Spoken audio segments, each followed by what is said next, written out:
I haven't seen Flav since Flav was in Houston. Right.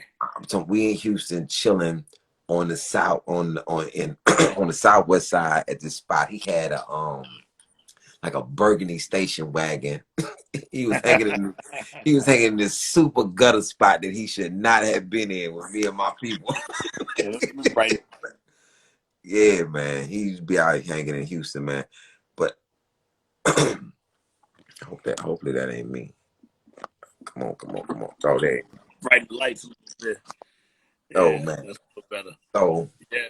Yeah, man. But I just appreciate everything you do, everything you rep, man. It's crazy. My son has been away. He's 8 years old. He's been away because of the COVID. Because he bought me a trip for the Disney cruise for my born day, which was in March.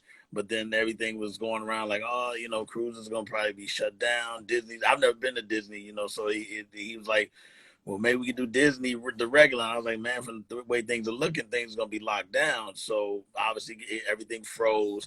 So he stayed out there with his grandparents because it was like, you know what, since you're already here, I don't really want you to be in New York right now, but we'll figure it out. So he just got back a week ago. So this is my first time seeing him yesterday, and driving down to meet him at his grandparents' other house in New York.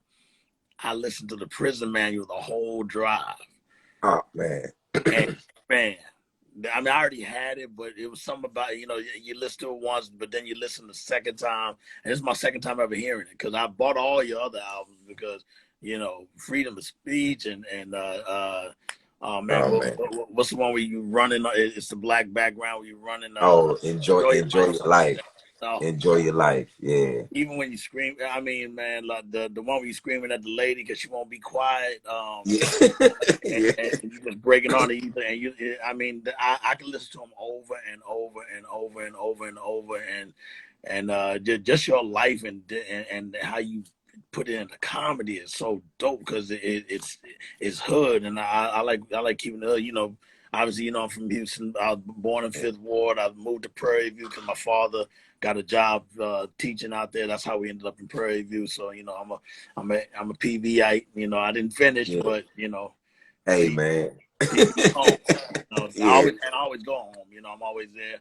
I'm still with the same friends I grew up with since I was in kindergarten. Like every time I come home for the holidays, I reach out and holler at everybody, and we always hang out every year. Like it's a tradition. So but I Yeah. always haven't forgot where I came from. With me doing what I do with Gang-Starr. I worked the Incredible. sound waves at the time. You remember sound waves on South Yeah. Main and Merward? Yeah. Yeah, that Yeah.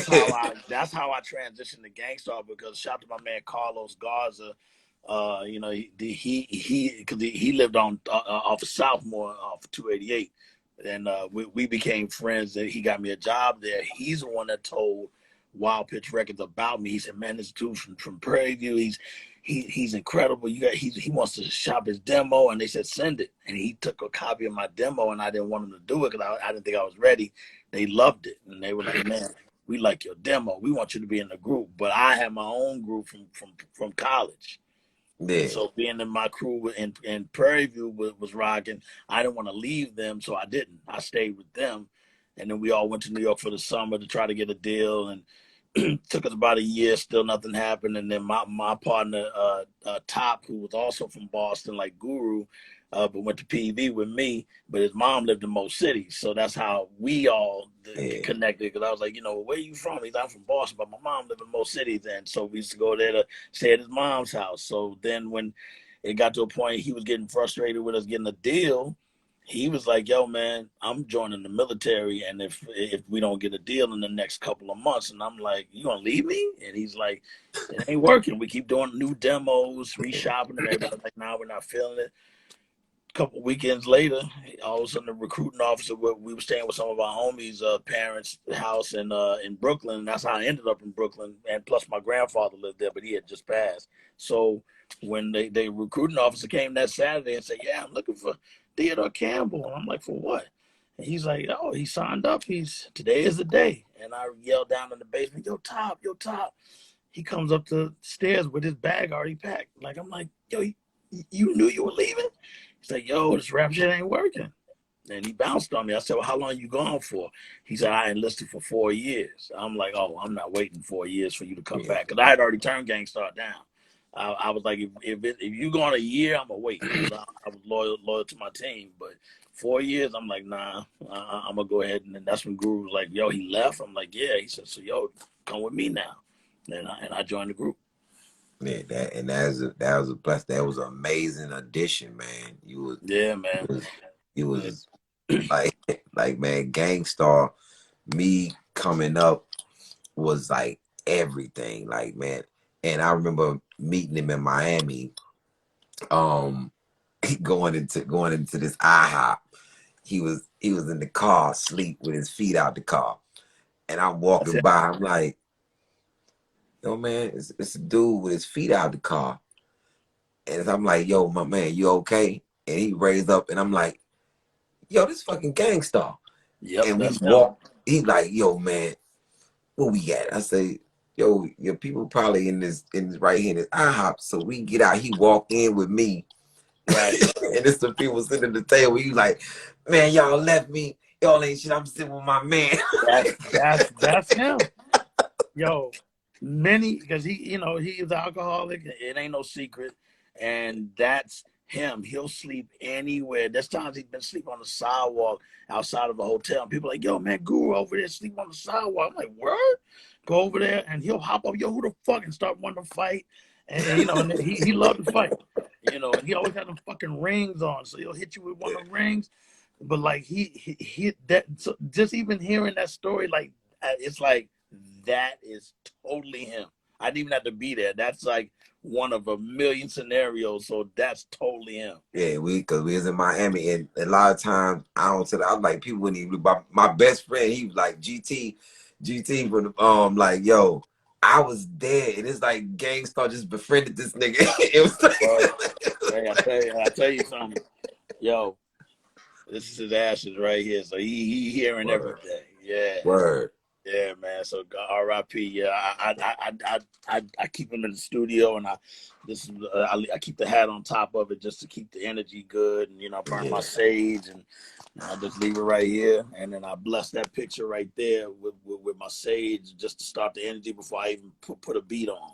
yeah, man. Because It was a rare picture that we had, so I use that as just the energy, and then boom, I start laying this down.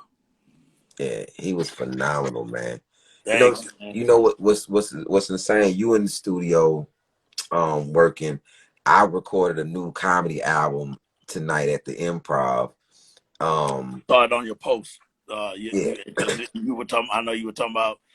I've been, I've been all over the place, obviously, with just getting my son back, and then with everything going on and stuff, even out here in New York. But I just saw that you had said you had posted 2 shows because you said you did a show and people were complaining, and then you did a 9 o'clock show. There was a couple posts before, yeah, and then you said you was about to do another album, which I'm gonna copy because like I said, I bought all your shit because I was listening to Kevin Hart's radio and I had heard you. At the time, it was Jamie Foxx's. This is how yeah. far At the back I had heard. foxhole, yeah, Yeah, Foxhole, and I had heard you do the one about when you try to talk back to your mama, and but my mom is another one that used to beat the shit out of me for even thinking I could stand up to her. Because in one time, her and my sister got into a fight. My sister's no joke with fighting. So to see them go at it, I'm just like, oh shit, my sister just tried to hit my mama, and it's just you have so many similarities to just that I can remember with my life. But the only difference, I ain't do no time in the can, but and you you don't need to. but the way you break that down too is so raw, man. The time that you try to get back at the dude and God, Mitchell, it's like, yo, Ali. yeah. You know my man home. The dude Oh yeah, who, yeah, Leslie Davis, man, Alameda, he home. I talked to him like 2 weeks ago. right. Even After the the story you told about Willie D's homie. oh Uh Jihad, yeah. yeah. Yeah, Yeah, and and Feast. Willie Oh man, like Beast. yo, dog, like that shit. And the thing is, I've been around a lot of my dudes did time in the can, and you know, they tell us all the crazy stuff. You know, from some are fed, some are you know just upstate, but just the story they tell me and how you gotta you know deal with surviving in there. And like you said, you can go in there just with a month and end up being in there for a long time, but just from one little itty bitty other incident that tag on to your time. Yeah, So my man CC came in there. Well, he not my man, he cat I met in there. CC came in there in 1979 with 4 years. I met CC in 1994. He had never been home, and right, he never gone home. So he just settled in. wow, Um, you know, like this new album is the missing piece is just an album about things that you don't catch because it's one small thing that turns things a different way. mm, And the way I'm trying to do this album is like a Gil Scott Heron album. It's oof, like just putting music up under it instead of, and so we'll do two different albums. We'll do the live version and we'll do the comedy mesh with the music version. right. So you know, I'm literally trying to win a Grammy or an award for artistry with You deserve how it, man. I You do deserve my it. All your albums are incredible. I like. I got them all. I bought an iPod just so I wouldn't have to have anything interrupt me when I listen to stuff. You know, if I'm on my phone, somebody call, interrupt, or a notification come through, it dip the song out, and then it come back up. I bought me an iPod, a traditional iPod. That you know, that's just, it's an iPhone without the phone, and I put all your albums on there. And like I said, I I I see. I bought them all in a row just from hearing that one thing about you and your mom because it reminded me of how I grew up. And then what was the other one that I had heard that just blew me away? Where I was like, I got to just keep my eye on everything you do. Is uh what was it? Oh man, it was from oh the Dandelions. Red And then Chester when you got your Robbins. homie, yeah, Red Chester Robbins, and then you went and got your homie, and he said, "Yo, let me go get my pistol." And he's like, "Yo, we going to the park," and then he started popping the trail mix, and then next thing you say, "Yo, look, Red Chester Robbins," and then when he dropped the ball, he's like, "Yo, don't tell niggas that we went to the park like that." He's That like, I yo, can man. relate to all of that. That's true black shit. You know what I'm saying? Like, And you're amazing. nobody know he had a good time at the park. Yeah, yeah, man. I could play, and then I be telling everybody, yo, listen. There's people from my crew that's been in the streets for a long time, been to jail repeatedly. One of my man just came back from, you might well say 20, because they did 10, they did another 10, and now he's home. And I got him a job with one of my homies that park cars for all the movie lots, and Yeah. now he got him connected to where he's now in the union and all this, and he left the crack dealing alone, and he's just like happy and just like, yo, I can't believe it. You know, I got insurance now. I got this, and you know, and you know, his kids are able to see him even though they've gotten you know older now. But But they you know, still it's still that opportunity to connect, you know, yeah, even though my pops, man, like this is a independent album that I'm doing on my own, but I was supposed to be shooting a special in July, but mm, everything got pushed around. So I gave the scenario that I got, you know, got locked up, but this new special is everything that led up to me going down that road, different right, mistakes that was right, made through my parents being young and not knowing, yeah, or the bitterness between the two, and me being in the streets trying to find my way in the streets, and yeah, my sister, and just painting this different picture for what young people go through when they don't have the parental guide. And not even right, saying that the parental guidance wasn't proper. It was, my mother was focused on, and it's a line in the special where I say, the streets, my mother took care of me, but the streets raised me. right, exactly, exactly, Because she she's worrying about feeding us and then trying to advance Mhm. herself so she can feed us, so she can take care of us, and then she going through her own thing. And Right. but what I'm finding is my guidance is in the street.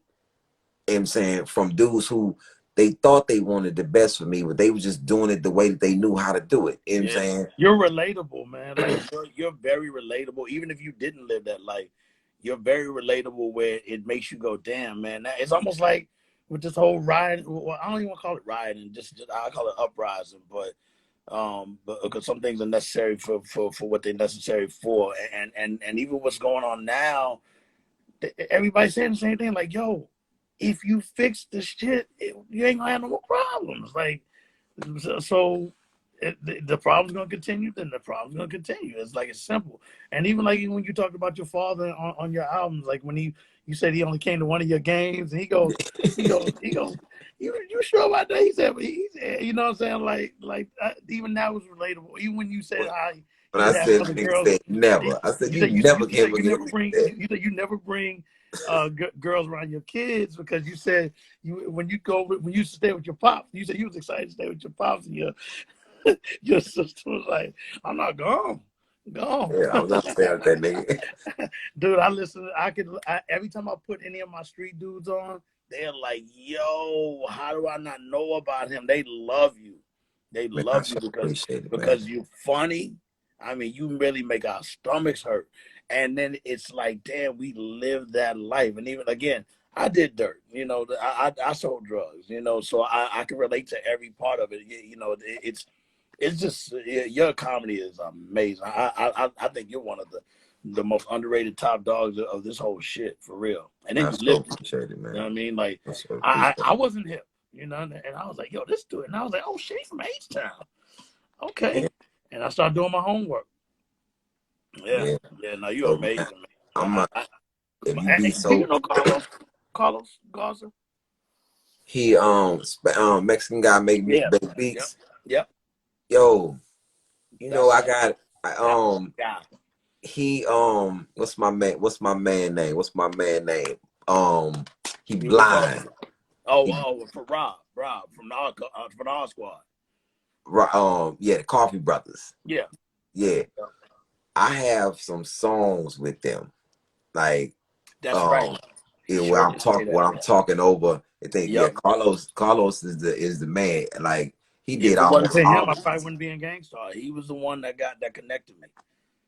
Yeah, yeah. he's a good, genuine dude, and Yeah, he ain't he's a got good no bad bone in his body. he a good And dude, man. yeah, good dude. And he's the one that got me the job at Soundwave. So that's how I ended up going there. Then I went to the one on the north side with there. Just the north side was the new one over near Parker. Yeah. Was he had moved to the studio that was like right off of what was that? What is that? Cullen, not Cullen, Scott. No, is it Scott? You talking about Yeah, back when you was working on stuff or now? like a couple years ago when I was going over there kicking it with him and Rob, he had a studio right off Scott right It's before you the get one to where Belford. it's all these they're almost like little almost they're not apartments, but like just little. Yeah, uh the Brick Jones. yeah, yep, Yeah, yep, yeah. yeah, That was over by, man. I just went there like 2 years ago too. He moved from that when he just yeah. set He up a new moved. one. Yeah, he moved. Uh, He moved from that one. yeah, but he was there for a minute. Was that off of Cullen? Right before Cullen Scott. Yeah, that was right. The little brick joint, the We little were just red I was brick just joint. reminiscing about all my years at PV. Going to McGregor Park. You know what I'm saying? Like this is when I was in high school. Yeah, Going to McGregor Park with my best friend's older brother. He had a Monte Carlo with the 6x9 Jensen's, always playing Ozzy Brothers, always playing uh, the Ivy. and we Had pulled to. up to McGregor Park, and that was kind of really, even though the lowrider culture was big in LA, from how they do it and all the Latinos, the lowrider stuff I started to see it really at McGregor Park every Sunday. Yeah, the Everybody dropping off. slabs. Yeah. But Hmm. you know what I'm saying? Before elbows was really what they are now, Yeah, that was like just a thing you just had to be in the know. Yeah, you at McGregor Park or Deucin Park or Deucin Park for the north side, but McGregor Park for everybody that's on the south side. Man, Yeah. it was packed every Sunday, and you could just post up, and you know, you always want to look fly for the girls and everything. You got your new tennies on, and you just post up and just watch all the dope systems, because at that time hip hop was now designed for systems in your car, and that's why I said to the way I do my style is because I come from a area where era where you had to have a big radio or a dope system in your car. Yep. And that's why I still do it in that type of a pattern. That's why when you pulling up the songs, I'm like, God damn, this nigga hitting everything, you know. You put up discipline. I'm like, God damn. Yeah, man. It's that man because he was so big to me, and it was like it. I used to listen, and it just fit everything that I was going through at that time. And I'm like, yo, man, we gotta have this, we gotta have that, we gotta be like this, and man, it was just everything he was doing. It was like him and EPMD, and it was just that tandem, and then it moved. Even when I moved to the X Clan, I was still it was Gang-Starr still had these records of discipline and these records of knowledge that Yeah. started off his records. You like, yo, man, this dude is incredible. And when people talk about MCs, greatest MCs, I'm like, yo, man, there's so many people. It's like y'all talk from one era and don't talk from the whole spectrum Mm-hmm. of rap. Yeah. You know what I'm saying? He was different, man. I don't even like to say was. He's He's different. different. He's different. When I spoke at his funeral, I told everybody, I said, I don't want to say past tense, so I'm not gonna say he was. I'm gonna say he is, like he exists, because his rhyme style was his rhyme style is just crazy, like so many, and that's what he taught me when I listened to other rappers. He's like, yo, man, the rhymes. Pay attention to that, but also listen to the flow. And I was like, the flow. He said, yeah, like watch how they patterns go da da da da da da da da da, and then they go into another flow, and I'm like, oh damn, I never really even thought about that. So now I listen to flow patterns along with your lyrics, you know. So Yeah. man, yeah, we had a nice run, and I'm Y'all had glad I an was able amazing to run. drop. I'm glad we got to drop the album in November. The one of the best yet. You know, I don't know if you got that one, but we dropped an album November 1st of lyrics that weren't released officially the right way, and Hit it. I bought them from his sorry ass partner, and got my hands on him, gave him the bread, and here's the album right here. That's it right there. So I took the vocals and put all new beats. These are all lyrics, songs I never heard before. So yeah, but it came out November 1st, and it's been doing well. We have a the first single was with J. Cole called Family and Loyalty, and then we dropped one called Bad Name. And the video's funny because I got Spice Adams in there bugging out, and I got Guru's son playing him in the video as Guru rapping. We even cut all his hair off in the barbershop. We went to Chicago in the South Side and cut his hair live in the video, and he transforms into his father. And then we go to Spice Adams' house and do the video and bug out with him. So yeah, it's called Bad Name. So, but Super the dope. album's doing really well. And we were just getting ready to shoot a video with Neo and Nitty Scott, and the COVID quarantine hit, so we couldn't all link up to shoot it. So we're still gonna do it. You know, yep, there it is. So y'all Yeah, got yeah, y'all the album's solid too, man. All never heard of lyrics, you know. So I just put all new beats to it, you know. So look at yeah, that. Y'all it's got a y'all got a squad on here oh with yeah. No, I with went in. I brought back everybody. J. Rue, Group Home, everybody. I'm talking about MOP, Oh yeah. you got Q-Tip. Yes. This is crazy. Oh yeah. You'll enjoy it. If you liked everything you were just playing Uh, before I got on with you, you'll definitely love this. yeah, I'm a inshallah we link up or DM me your number or cause Yeah, I had given you my number on DM before, and I was like, damn, man. I think I've changed it since then, but yeah. yeah, when we're all about DM you, and yeah, man, let's stay in touch, and and then you can give me an address. I'll send you a whole Gang-Starr package. I'll make sure you got these. You Oh, for know, sure. I'll get you the premiere. I'll get you all the one of the best. Yes, that we even have the hoodies and everything with that cover, because that's the cover we did for Hard to Earn. But we found a vintage one that we didn't use, and so being that we didn't use that one, I was like, "Yo, this is dope." And I got the same art guy that from all of our albums that to do this too. That's why it looks so authentic. It looks like we're almost like in a museum. You Man, know, I see it, man. This is dope. I got it right here yeah, on you'll the definitely enjoy that. I'm not even the type that even that talk like that. Like I don't be like, yeah, you gonna love it. You gonna love it. I hate when people do that. Oh man, you gonna love my new shit, and then I play it and it's like, it's all right. But it's a solid album that I was proud to be able no. to release. I still have like another 13 songs left that I'm gonna. We're doing a documentary on our whole career because we have so much footage, and I'm gonna put an album that'll go with the documentary so that it's a soundtrack. Oh no, this is gonna be I'm gonna listen to this whole joint. I know it's gonna be amazing. It's Yeah, I'm not about to gonna drop it's yours not right gonna now. it's not gonna be like the Shaq thing. Now, Me and Shaq was at the barbershop. Shaq had did his first album, and right. he had bet me. He's like, "Yo, you gonna love my album. If you get my album, if you don't like my album, I give you $1,000." And every time I see Shaq, I'm like, "Hey man, are you gonna give me my money?" Because Oh, the first one Ali, had the man. Foosh niggas on it, right? Yeah, he the Is one that he the had the same one? Foosh niggas on. I'm like, Yeah, yo, man, that was the only song. I said that was yeah, it. yeah.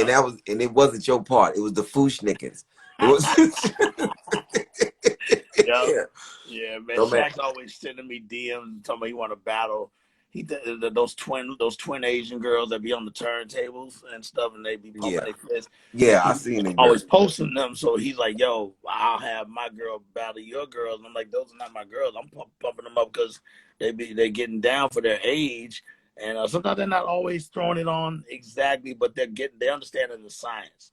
And I respect that. And he's always like and the other girl that he promotes with the furry Kango bucket and the gazelles. I keep her name is DJ Lava, I think, but she's amazing. I think she's down with Floyd and them too, because she always wears money team gear. But she's dope too, and he's always like, "Yo, I'll put up my money." Her against your girls. I'm like, dog, those are not my girls. And then on top of that, how about me and you battle? And on top of that, get off them damn CDJs and let's get on some wheels. Yeah, And then I'll battle you. yeah, because he's damn showing them And then CDJ. you can cut a check. You Yeah, know what I'm saying? Well, not a fucking check. That's a cash thing right there. And yeah, all them I can cash apps. take him for his cash, boy. So 100%. if we, Man, I'm I'm gonna send you the album when it's once it's mixed down. I'm gonna send you the album. If it's something that inspire you to put something up under it, I'll pay the ticket for it. Man, You I know, would love to work with you on whatever. You are an incredible comedian. How long you been doing it? 22 years.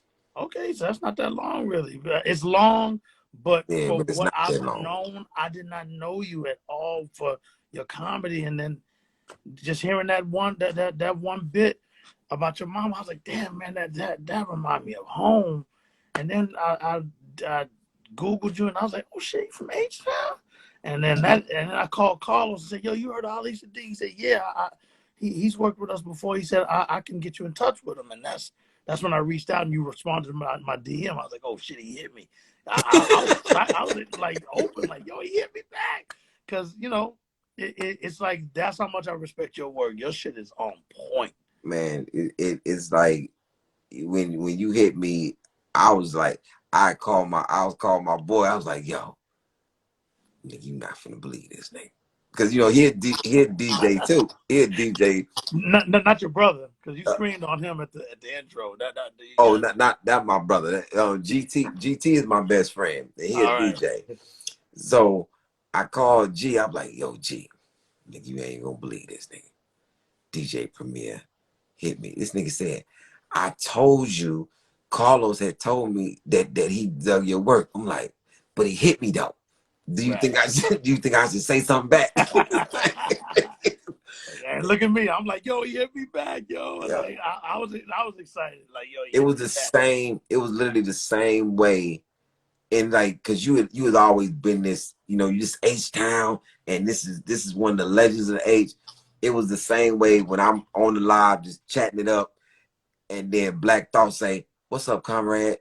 And I looked at that screen, I was like, "Nigga, that is not Yeah, Black. That is not no Black Thought." yeah, And man. and then he sent me his number. He's like, "Yo, man, reach out to me anytime. I like your work." I was like, "Get out Legendary of here, crew. man." Yeah, man. Nah, you're so necessary in the comedy world, and then on top of that, your commentary is just so dope and funny. Like it's funny as fuck, and real. So it's just you and your timing. You have good timing. Like, what made you even want to do that? It when I was locked up, it was like so many people were depressed, and then they had me as the janitor on the closed custody block. Mm, And when I was they was not getting treated right, so I would come over there and I would treat them the way that you could best way you could treat somebody in prison. It didn't right, matter their color, whatever they was there for. And then I just started doing commentary about how things were working on outside of this particular block, because this block was a closed custody block, and they was locked up like 23 hours a day, right, and they was totally dependent on me doing my thing proper with them. So while being there, I would just really say things like right on time when something was about to power keg or blow up, and I would say something very observational and so far to the left, they was like, "Yo, man, this little dude right here, funny, man." And this old man, he's like, "He funny, but he dangerous." And I'm like, "Man, why you keep saying that?" He talking about, right. "I remember when you got here, what you was like." It was saying Mm. when I used to be fighting all the time and tripping, and I was like 19 though. So now I'm in my And I early, say we all was scrapping, yeah. like that's what I said too, baby. Right? Like, why ain't you? Would you go out there right now? I was like, honestly, in my 20s, hell yeah, I'd be out there. I'm 54. Nah, nah. But yeah, in my 20s, absolutely, I'd be out there wilding and proudly. But and not that's and 54 that's with the a 8 thing. yo. Everybody has like it's no like I tell people I'm not knocking the protesters, but it's a five-level, five forms of what needs to happen. You have your people that's protesting, which is causing their noise, and then to protect their noise, you have to have these people over here that's writing policy and legislation to go along with their noise, and right Mm-hmm. along with the policy and legislation, you have these people who are trying to economically build um a fortress around the black dollar. Then you have people who were drawing from other people's dollar to make sure that our dollar is fortified. You have a lot of different phases to this. Then you have the parents phase of encouraging children in middle age, in small kids and middle aged kids to go into these positions of familiarity, to become cops and become district attorneys and the lieutenant general and Mm-hmm. politicians. So when somebody comes into a space, they see a familiar face or a familiar person from their own disposition. Right, That's why right. the cops in Atlanta got fired so fast, because it's a black lady that's there as a mayor. You know what I'm saying? Mm-hmm. When you put people in position, you have it's like the army. A lot of people have been in the army. They know the army don't move as one as they army moves as one, but in four folds. You know what I'm saying? They Yeah. don't move just one thing at a time. They move four or five different things at the same time. So Mm-hmm. it makes sense. It makes sense. So that's what we have to do in this position of, because I think that people talk about this, they tired. Okay, I get it. But since 2016, there's been 5,123 unarmed black people, men, women, and children killed. Is Mm-hmm. this the only one that you tired of, or were you tired Right, 2,000 ago right, or right. 4,000 ago? Yeah, because George is getting all the light and which he deserves, Which you But at the deserve. same time, it kind of put Brianna on the back burner or forgotten, and They put the COVID on the back burner. Yeah. But Check the Sandra Bland just got text killed. message. 12-year-old boy got killed in Chicago. You know, you got all these people but see, when you getting killed by cops and civilians, Mm-hmm. when it's lynchings on both ends, and it's so much going on.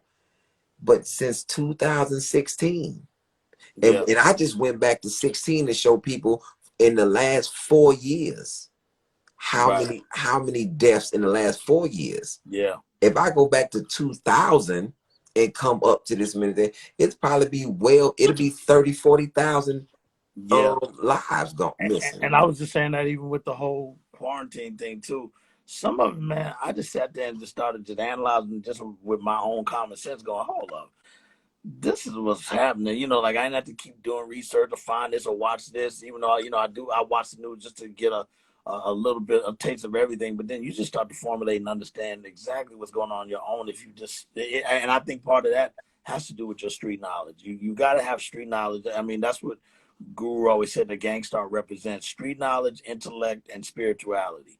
And he said it's a survival kit. And I know so many black people that are friends of mine that don't know the street side, and they're just so naive that they may be smart on this level, but then they don't understand how to balance and you know, even with my temper, like I've learned to just be cool now and just that's another reason why I was able to relate to you as well. When people are trying to play you when you was inside, you're like, okay, and you thought it out and just said, let me just figure it out. And and even though when the guard said, "Yo, Ali," and he just got that close to about to lose it. I understand that mentality because I'm a thinker. I always think before I move because, like you said, your feelings. Yes, you said it on the prison manual. Your feelings can just have your shit all in the uproar of being fucked up. You know, especially with that 411 nigga. Well, feast. Yeah, You said side because I've always said that every fight that I ever got in that I won was a bigger dude. You know what I'm saying? It was never somebody smaller than me. It was always somebody bigger than me where I was the smaller guy. And those are the ones I won. You know what I'm yeah, saying? And even what you said about your shoulder hurting when you start getting older, my right shoulder I dislocated at my graduation party. And I've never gotten it fixed. And I've been in so many fights. I'm always, and my mind's always like, don't snap out, don't snap out. That's why I'm like at 54, it got to really be worth me beating your ass. So that's yeah. why I'm like, I'm It teaching ain't my even son now how to jab and throw, you know. it ain't even really work. It like nowadays, like my thing now, because I know I still spaz out, but it's like my whole thing is trying to keep that balance of, hey man, all that reacting is one thing. You have to definitely learn to respond. You know, Yeah. reacting is off your emotions, Mm-hmm. responding is off your thinking. You know what Yes. I'm saying? And when like fathers are so important because that's what a father gives you over. And even with me, it took me to break myself down. It's like, yo, you was raised by your moms. Your dad was here and there, but you was raised by your mother. So you learn to have these feelings first because that's what you saw. Mm-hmm. But you don't want your sons to be like that. So you have to Right. mend yourself, self mend. I know it's a Mm-hmm. lot of this. Oh, you got to be like this. No, you got to self mend and self Yep. think about the things that you need to get better at to give your sons and give your daughters some better guidance than what you had. And Yeah. we got like a minute 45. I know you just getting out. I'm finna go pray. Man, make sure you DM me, man, so we can rap, man. Immediately. Yeah, man. And I'm gonna send you. Anytime. I'm gonna send Anytime. you my info, man. This has been, hey man, this has definitely been the highlight of my week. Just to rap with you, man. You just set my you just set mines off too. It is. I mean, It's equal as what you're saying right back at you, man. I really appreciate what you do, and you are my favorite right now. And you and Russell Peters, because that's Oh my yeah, guy. that's the Yeah. man. I remember Oh man, Russell I've known him Peters. since '90s. You know what I'm saying? Because he was DJing back then. I didn't even know he was a comedian. Yeah, I would love to meet him. I remember we was in Canada, we was in Montreal together, and people was trying to introduce me to Russell, but Russell walked in with Melly Mel, and I couldn't focus on him at all. I'm like, and they was like, I know they was like, yo, this is Russell Peters. I was like, cool. But Melly Mel, like, Yeah. yo, do you know you Melly Mel, son? And like, like that man No, was and like, that's what I love about Russell. We all stay at his house. We be there. Melly Mel, Cool oh Herc, man, the Grandmaster Cass from the Crow Crush. We all, the recipes to Rap, who's part of the Paid in Full posse. He's the one with yeah, all the chains on the back of the Paid in Full cover. He just passed, and he had cancer. And shot his brother Supreme. But he had this Eric B. All of us be together because of Russell respecting our era, and then his comedy is not to be fucked with, and he can just yeah. look at you and